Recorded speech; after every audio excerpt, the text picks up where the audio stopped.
February 10th, 2026, 3:17 a.m. local time, the Zagros Mountains, western Iran, 47 Tomahawk Block V cruise missiles are inbound. Staggered salvo. 14-minute strike window. Every single one is locked onto the same target. Imam Ali Missile Base, Iran's crown jewel. A sprawling underground fortress buried beneath 80 meters of solid granite. The first Tomahawk hits at 3:17 and 12 seconds. It slams into the northern tunnel portal at 550 miles per hour. The 1,000-pound warhead detonates on contact, collapsing 40 meters of reinforced concrete and steel blast doors inward like crumpled aluminum. 6 seconds later, the second missile strikes the same portal. Then the third. Then the fourth. 4 missiles on one entrance. The tunnel mouth ceases to exist. Within 3 minutes, all 3 known surface entrances are buried under hundreds of tons of shattered rock. Ventilation shafts, 7 of them, spread across 2 ridgelines, are cratered. Communications masts are flattened. The diesel generator building on the eastern slope is burning. By 3:31 a.m., the last Tomahawk impacts. Satellite imagery from a KH-11 reconnaissance pass 40 minutes later confirms catastrophic surface destruction. Pentagon officials will describe the strike as textbook. CENTCOM's after-action assessment uses the word neutralized. 72 hours later, Iranian state television broadcasts a video. The footage is shaky, deliberately so. It shows men in Revolutionary Guard uniforms walking through a well-lit tunnel. Behind them, on mobile transporter erector launchers, sit 4 Emad medium-range ballistic missiles, undamaged, operational, rolling toward a tunnel exit that didn't appear on any American targeting map. The base survived. I'm your host at Navy Sea Power, where we break down the most critical naval operations shaping global power. Today we're examining one of the most consequential intelligence failures in modern strike warfare, and the engineering marvel that made it possible. Because the United States military didn't miss. Every missile hit exactly where it was aimed. The guidance was flawless. The execution was precise. The target list was comprehensive. And it didn't matter. To understand why, you have to go underground. The story of Imam Ali Missile Base begins not in Iran, but in North Korea. In 2015, a delegation of Iranian military engineers traveled to Pyongyang. The visit was classified. What they came to study was not. North Korea had spent decades perfecting the art of underground military construction. The Korean People's Army maintained over 10,000 hardened tunnels and bunkers across the peninsula, many of them built to survive direct nuclear strikes. The engineering knowledge behind these structures represented 60 years of continuous development born from the devastation of American bombing during the Korean War. Iran wanted that knowledge, and North Korea needed hard currency. The deal was straightforward. North Korean tunnel engineers, specialists from the military's 8th Construction Bureau, would travel to Iran and oversee the expansion of an existing missile storage facility in the Zagros Mountains. In exchange, Iran would pay approximately $900 million over 7 years, routed through front companies in Malaysia and the UAE. Construction began in the spring of 2016. The Zagros Mountains offered something no amount of engineering can replicate: natural protection. The range stretches over 1,500 kilometers across western Iran, with peaks exceeding 4,000 meters. The rock composition in the area surrounding Imam Ali is predominantly metamorphic granite and gneiss, among the hardest natural stone formations on Earth. Conventional earth-penetrating weapons can bore through approximately 6 to 10 meters of this material before detonation. The GBU-28, America's standard bunker buster, penetrates roughly 6 meters of reinforced concrete or 30 meters of earth. The Iranians built their main storage chambers at 80 meters depth, minimum. The design philosophy was not about making an impenetrable fortress, it was about making a survivable one. The distinction matters. The North Korean engineers introduced a concept that Western military planners call branching sacrificial architecture. The principle is counterintuitive. Instead of building one massively reinforced entrance, you build multiple entrances and accept that some of them will be destroyed. Each tunnel portal at Imam Ali leads into what engineers term a sacrificial gallery. These are long corridors, some extending 200 meters into the mountain, lined with blast doors rated to absorb specific overpressure levels. The galleries are designed to channel and dissipate blast energy. They are, in effect, the building's immune system. They exist to be destroyed. Behind the sacrificial galleries, the tunnel network branches, not once, not twice, but repeatedly. The branching pattern follows a fractal logic where each split reduces the blast energy, reaching the next junction by roughly 60%. By the time a shock wave from a surface detonation reaches the third branching point, it has lost over 95% of its destructive force. The main missile storage chambers sit behind the fourth branching point. This is what the Tomahawks were up against. Now, the Tomahawk Block V is an extraordinary weapon. Produced by Raytheon, it carries a 1,000-pound unitary warhead or sub-munitions package, flies at speeds up to 550 miles per hour, and can be retargeted in flight via satellite data link. Its terrain-following guidance system allows it to navigate valleys and ridgelines at altitudes as low as 50 feet, making it nearly invisible to radar until the final seconds before impact. The Block V variant, fielded beginning in 2021, added the Joint Multiple Effects warhead system and a maritime strike capability.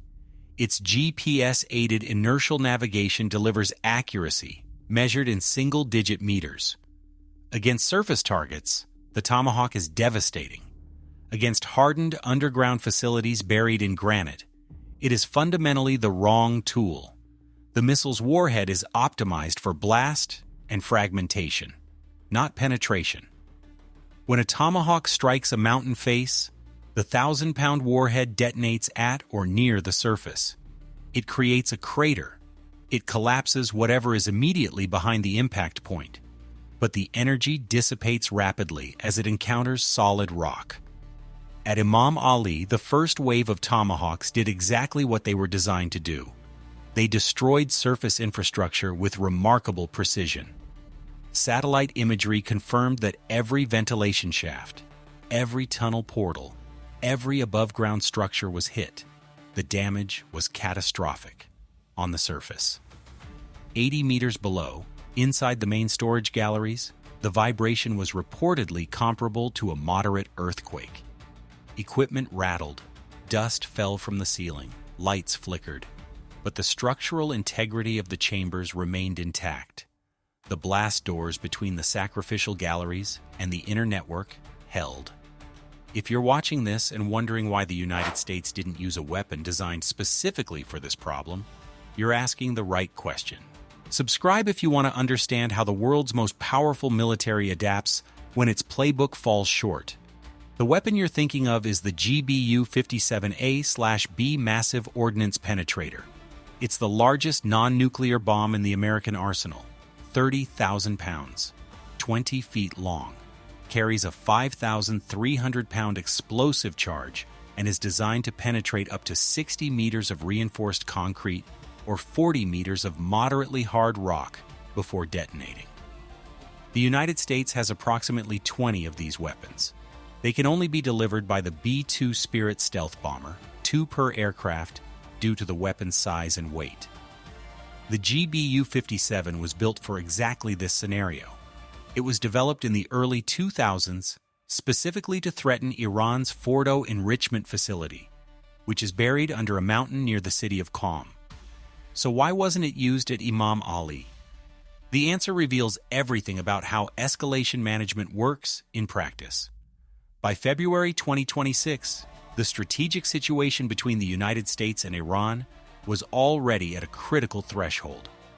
Following the exchange of strikes in late 2025, both sides had been operating under an unspoken framework of proportional response, tit for tat. measured retaliation. Neither side wanted a full-scale war. Both sides needed to demonstrate that aggression carried consequences. The Tomahawk strike on Imam Ali was calibrated as a response to Iran's December 2025 harassment campaign against commercial shipping in the Strait of Hormuz. IRGC fast boats had intercepted 3 tankers in 6 weeks. One was boarded. The message was clear: Iran could still threaten global energy supplies. Washington's response needed to be significant but contained. Destroying a known missile base sent a signal. Using 47 cruise missiles demonstrated capability and willingness, but deploying the GBU-57 would have changed the equation entirely. Here's why. The Massive Ordnance Penetrator is categorized in strategic planning as a near-nuclear capability. Not because it carries a nuclear warhead, it doesn't, but because of what its use implies. When you deploy a weapon designed to destroy deeply buried nuclear facilities, you are signaling that you are willing to strike targets at the highest level of the adversary's strategic infrastructure. Iran would interpret a GBU-57 strike not as a proportional response to shipping harassment, but as a precursor to a decapitation campaign against its nuclear program. Every war game, every simulation, every strategic analysis conducted by CENTCOM and the Joint Staff indicated the same conclusion. Using the MOP against a conventional missile base would trigger an asymmetric Iranian response targeting American bases across the Middle East. The estimated casualty projections from such an escalation ranged from 200 to 800 American service members in the first 72 hours. The Tomahawk was chosen deliberately. It was the ceiling of proportional response.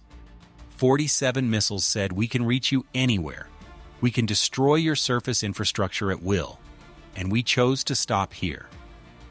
The problem was that stopping here wasn't enough. 3 days after the strike, the Iranian broadcast changed everything. The footage of operational missiles emerging from an unknown fourth exit wasn't just propaganda. American intelligence confirmed its authenticity within hours. The Emad missiles shown in the video were real. The tunnel was real. The base was functional. The intelligence failure was specific and significant. The National Geospatial Intelligence Agency had mapped 3 tunnel portals at Imam Ali using synthetic aperture radar and multispectral satellite imagery collected over 8 years. They had identified ventilation shafts by their thermal signatures. Warm air exhaust in winter is visible in infrared. What they had not identified was a 4th tunnel that exited on the opposite side of the mountain, nearly 2 kilometers from the nearest known entrance. This tunnel had been constructed between 2019 and 2022, during a period when cloud cover and overhead collection scheduling created gaps in surveillance coverage. Its ventilation system used a passive convection design that produced no detectable thermal signature. The North Koreans had taught the Iranians well. Within CENTCOM's Joint Intelligence Center at Al Udeid Air Base in Qatar, the implications were immediately understood. If Imam Ali had a hidden exit, then every other underground facility in Iran's missile network potentially had one too. The entire American target database for Iran's strategic missile force was suddenly suspect. Iran maintains an estimated 42 hardened underground facilities across the country, according to assessments compiled from satellite imagery and signals intelligence. Some are missile storage sites, some house command and control nodes, some protect air defense systems, several are associated with the nuclear program. The targeting packages for these facilities had been developed over 15 years. They represented thousands of analyst hours, petabytes of imagery data, and the coordinated efforts of the CIA, DIA, NGA, and NSA. After February 13, 2026, every single one of those packages was flagged for review. The scale of the reassessment was enormous. The Defense Intelligence Agency established a task force, reportedly designated Granite Shadow, to re-examine every known underground facility in Iran using every available intelligence source. Ground-penetrating radar satellites, previously tasked primarily against Chinese tunnel construction, were redirected to Iranian targets. Human intelligence assets inside Iran's construction sector were activated with new collection requirements. Like this kind of analysis? Hit the like button now. Because what comes next is the tactical breakdown of why this matters for the next confrontation. The deeper strategic problem went beyond intelligence gaps. It was physical. The laws of physics were working against American strike planners. Granite has a compressive strength of roughly 100 to 250 megapascals. Reinforced concrete, by comparison, ranges from 20 to 40 megapascals. When a penetrating warhead strikes granite, it decelerates far more rapidly than in concrete, reducing its effective penetration depth.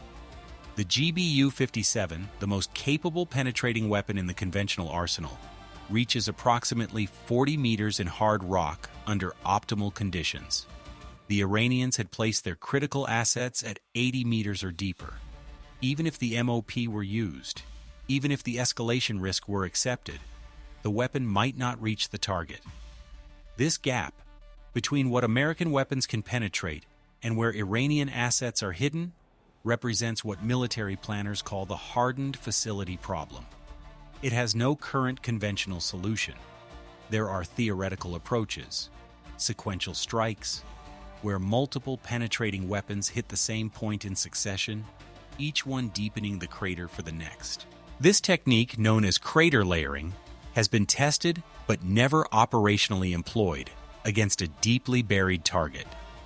The precision required, putting a second 30,000-pound bomb into a crater created by the first while debris is still falling, exceeds current guidance capabilities. Another approach involves ground-launched weapons. The Army's new long-range hypersonic weapon, which entered service in 2025, delivers a conventional warhead at speeds exceeding Mach 5. The kinetic energy at impact is extraordinary, but the weapon is designed for surface targets. Its re-entry vehicle is not configured for Earth penetration. The nuclear option exists, of course. A B-6112 gravity bomb in its Earth-penetrating configuration can destroy any underground facility on Earth. This option is listed in every war plan. It has never been seriously considered for anything short of an existential threat. Which brings the analysis back to the central question: what does the United States do when its most sophisticated conventional weapons cannot reach the target? The answer that emerged from the Imam Ali incident was not a new weapon, but a new strategy. By late February 2026, CENTCOM had revised its approach to Iran's underground infrastructure.